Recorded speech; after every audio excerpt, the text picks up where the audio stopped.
So anyway, in the last couple of weeks, I've hinted about a showdown between Magnavox and Atari.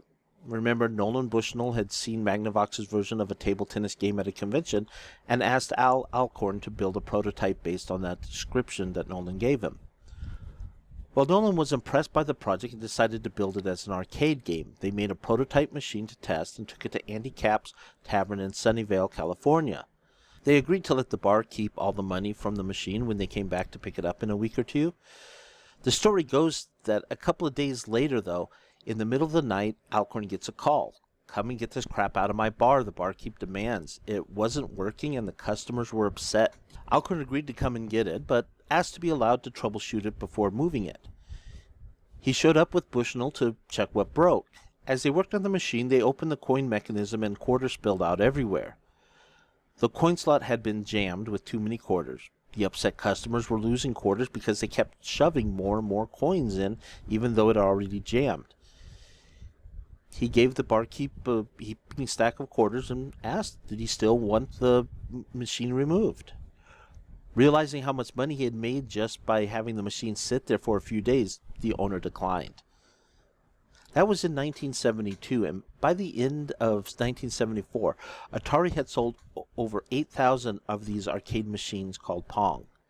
And he wasn't the only one. Many other companies were making Pong clones. About 70% of the Pong-style games that were out there were not actually made by Atari.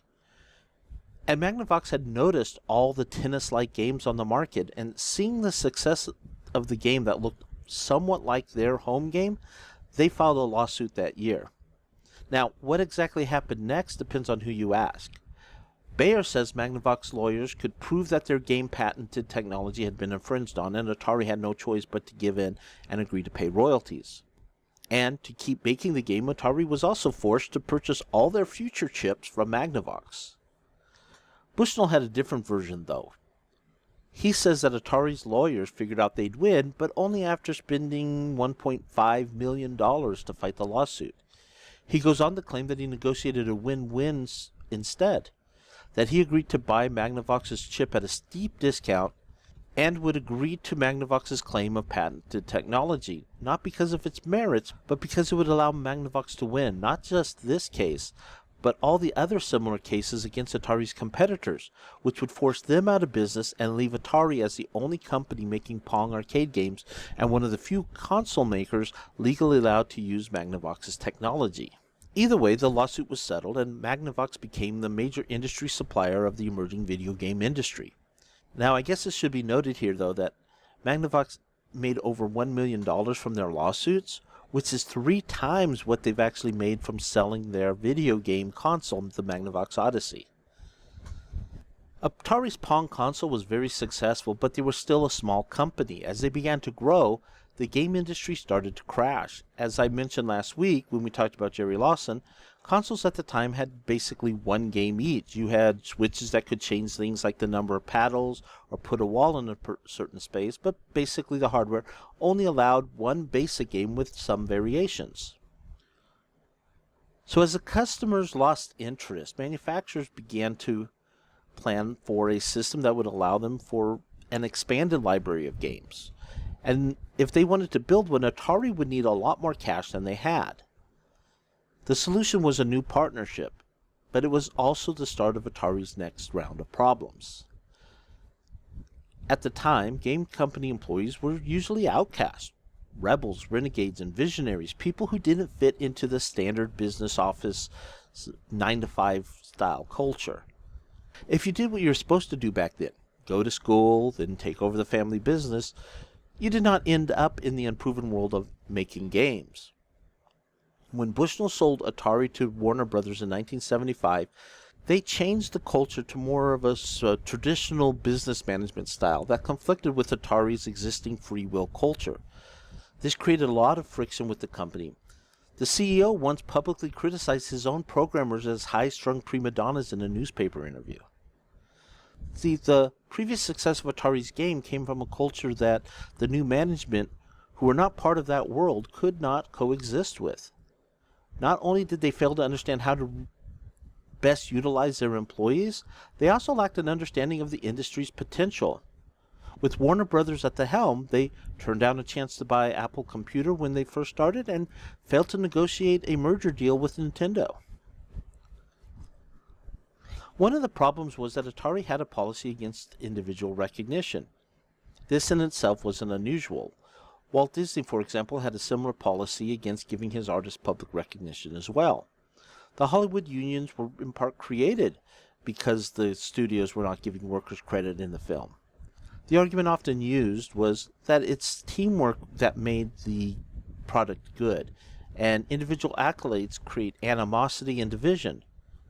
But there's also the fact that without formal recognition, it's harder for good workers to seek better jobs or argue for raises. So when Atari's marketing department sent out a memo listing the company's best-selling games, David Crane, the one in the striped shirt, noticed that most of the top-selling games were ones he made. In fact, 60% of the company's profit came from just 4 of the company's designers.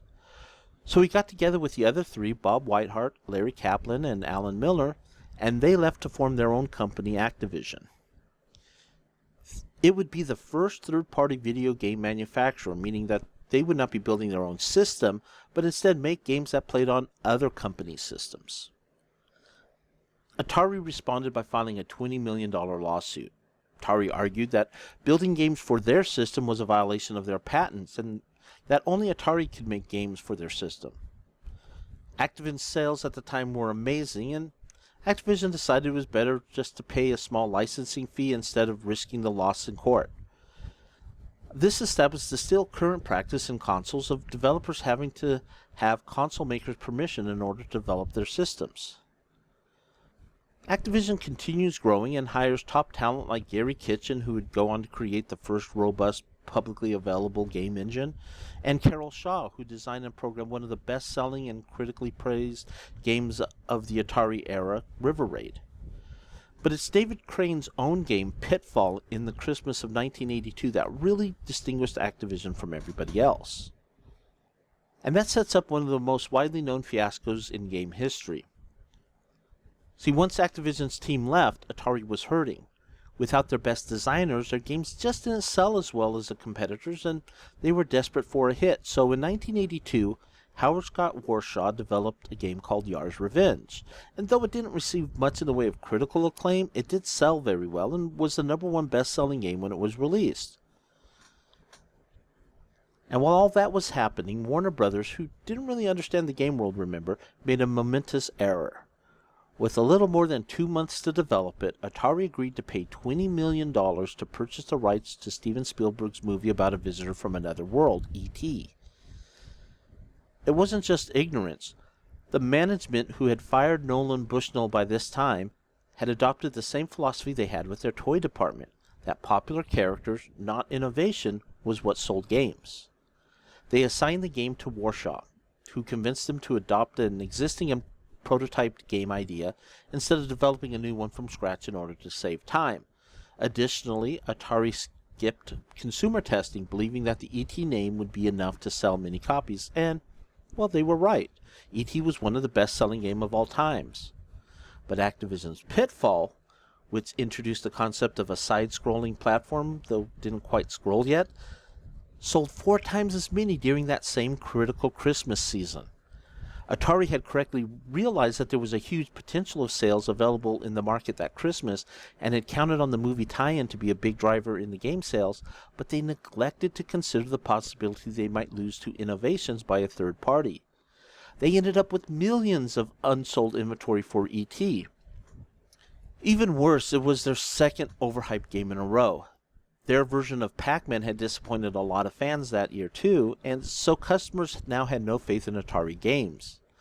They would soon stop buying console games altogether, causing Atari to look to other products besides the console, which led to an industry-wide crash that wouldn't resolve until Nintendo released the NES with their seal of quality, which was a guarantee that the game would meet a certain high standard. And even though Atari paid a heavy price for their bad decisions, so did others. Activision, for example, ended up in bankruptcy once the industry floundered. But it wasn't just Atari's bad decision that hurt them. In 1979, Atari had entered the home computer market, and at the same time, a calculator company called Commodore had also moved into that home PC market. but they had bought MOS, a company that had the patent and had manufactured the 6502 chip, which is the only inexpensive chip for sound and was an industry standard for home computers. Every year, just before the Christmas bump in orders, Commodore would state that they had run out of these chips, cutting their deliveries to everyone but themselves, meaning they would have more product on the shelves in December than anyone else did. Now, unlike the startups like Apple and Atari and a few others, Commodore was a huge mega corporation and made most of its money from its business enterprises. Its founder, Jack Trammell, saw the potential to put a number of his competitors out of business. Since he had more resources than anyone else, he began cutting the prices of the Commodore 64 to where he lost money on each machine, but he also knew that anyone who was trying to compete on price would lose more, since they had to buy the sound chip from him at a markup. Soon it was basically just him and Atari left, fighting over the home computer market. Apple would release a dramatically different machine just a few months later, the Macintosh, using an entirely different chip. So Commodore, in an effort to capture market shares, offered $100 rebates to anyone who traded in a used game console or computer. This backfired when companies going out of business because they could no longer compete slashed the prices on their remaining computer inventory so deeply that people actually bought new, now overstocked systems just to trade in for that $100 discount on the Commodore or the Atari system they wanted when Atari matched that rebate offer as well. And all the time, Trammell kept lowering the price on their computers, forcing both them and Atari to lose money on each system they sold. Now, eventually, Trammell proved right. Atari could not keep it up. But by that time, Trammell had cost Commodore so much money he was fired by the board. So, Trammell took his $10 million severance package, bought Atari, who was on the verge of bankruptcy, and took all the best engineers from Commodore with him. At Atari, he turned the game company into a computer-only manufacturer. That resulted in a flooding of the market with the remaining Atari games and consoles that they wanted to get rid of. The crash that had started with a slew of poor quality games came to its conclusion in the US. Console games were dead. Atari computers did find some popularity in the mid to late 80s, but they never managed to achieve any long-term success as a home PC manufacturer. While the crash was bottoming out in the US, Nintendo was having success overseas, but that was a relatively recent change in their long history. Nintendo was nearly 100 years old. They had actually started off as a playing cards manufacturer, and they entered the arcade game space in 1975, but were largely unsuccessful. In 1977, inspired by Atari's and Odyssey's success, they released their first game console, the Color TV game, which played multiple Pong-like games. Now, the casing for the console was designed by one of their new hires, an industrial designer who decided to try a career in the game industry after seeing the success of Space Invaders, a designer by the name of Shigeru Miyamoto. Miyamoto would then be put on a team of artists for their game Radar Scope, which was a Space Invader-like game but had forced perspective. It was a pretty huge failure and resulted in a lot of unsold arcade machines. Miyamoto was then asked if he thought he could convert some of the unsold machines to play some other game, preferably something with a cartoon dynamic like Popeye. He decided on a hero who would have to rescue his girlfriend from a giant ape. He named the game Donkey Kong, and after showing his bosses the game, they were pleased with it, and so Nintendo trademarked the name and began distributing the game to arcades. In 1982, Universal City Studios, which owned the rights to King Kong, discovered the game and filed a suit against Nintendo under the claim that the name Kong in Donkey Kong was theirs. Coleco, a console manufacturer competing with Magnavox and Atari at the time, had licensed a home console version of the arcade game from Nintendo and was close to releasing it. Coleco was given 48 hours by Universal to stop making the game or face a lawsuit, and to avoid that lawsuit, Coleco negotiated a royalty agreement with Universal. Universal then successfully got several other companies to either agree to royalties or to break contracts with Nintendo in order to avoid lawsuits. But when they set their sights on Nintendo, the Japanese company would not back down. In court, Nintendo revealed why they were so confident. They had found an earlier lawsuit that Universal won when they were sued for making the movie. And they won that case by proving King Kong was actually already in the public domain when they made the movie. The fact that Universal City's lawyers knew that it was in public domain and held it from the court angered the judge and allowed Nintendo to easily win their case. Miyamoto would of course go on to future success alongside Nintendo. In 1983, Nintendo released the family computer now referred to as Famicom in Japan. Originally it was going to be a full-size computer with a keyboard and disk drive, but the president of Nintendo feared that it would be too intimidating for their customer base. The console released with 3 ports, or customized remakes, of 3 of their hit games, Donkey Kong, Donkey Kong Jr., and Popeye, which they had gotten the license for. Though the first batch of consoles were faulty and had to be recalled, the system became a big hit in Japan. Nintendo pursued Atari, who had bought the exclusive PC rights for Donkey Kong, to see if they would be interested in introducing the console to the US market under the Atari brand. But before the deal could be signed, Atari discovered that Donkey Kong was being promoted for the new Coleco computer. Even though Coleco did not have Nintendo's permission, the confusion delayed the agreement, and while everyone tried to figure out what happened, Atari's CEO was fired, in part for the ET fiasco, and the deal with Nintendo was dead. So Nintendo reverted to manufacturing and distributing a North American version of their console themselves. It released in the US in 1985 as the Nintendo Entertainment System, or NES. Among the games that were released with it was Miyamoto's new game that focused on a sprite-based hero in the Donkey Kong game, Jumpman, only he now had gotten a brother and an American named Mario. Nintendo was intent on keeping the standards high, and the only games submitted to them and approved would be allowed to go onto their device, and generate a 30% licensing fee from each sale. To prevent unauthorized games from running on their system, Nintendo implemented a lockout chip. So as we move ahead to 1987, Atari, now owned by Jack Trammell, once again has a chance to join forces with the Japanese console maker, this time with Sega. And again, they choose not to close the deal. So Sega releases the Genesis themselves, a 16-bit system with much better graphics than the 8-bit Nintendo Entertainment System. So faced with shrinking market shares, Nintendo needed to respond. Now, the original NES had used a modified version of the 6502 chip for sound, which we remember their patent was now owned by Commodore. But Commodore was not interested in developing a 16-bit chip, as they were intent on rebuilding their cash reserves from the Jack Trammell price wars. So Nintendo began searching for a new supplier for their next system, the SNES. When Nintendo went to a sound engineer at Sony named Ken Kutaragi, he immediately agreed to help build that chip without even telling his bosses. When they discovered his secret project, his bosses, who had no interest in going into the gaming, were upset and nearly fired him. However, the chip he had developed was extremely popular and ended up selling very well, which gave Kutaragi enough support from the company's president to continue. And so again, Nintendo returned to Kutaragi, this time asking if Sony could make a CD drive for the SNES. With the company's president's blessing, Sony agreed and drew up a contract. In it, Sony would receive 100% of the profits of non-game CDs sold for the system, and Nintendo agreed and signed off.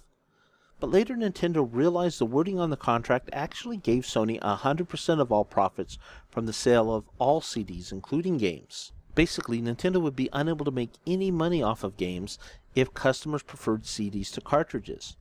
Finding that totally unacceptable, Nintendo looked for other options.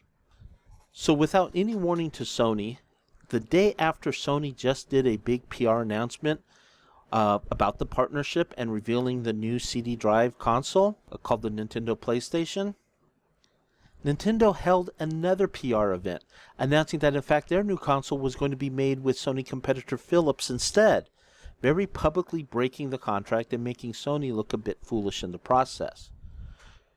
Kutaragi, knowing that much of the board had been against going into the game industry in the first place, expected this to end the project. However, his bosses were so outraged at what they saw was complete betrayal, they decided to increase funding to the project, only now it wouldn't be making an accessory for Nintendo, but actually a competing console of their own. So the new PlayStation was re-engineered, this time as a Sony product, and released by their newest division, Sony Computer Entertainment. That division would oversee the console and games produced by Sony and is now Sony's most profitable department. But remember that lockout chip on the NES we briefly mentioned a slide or two back?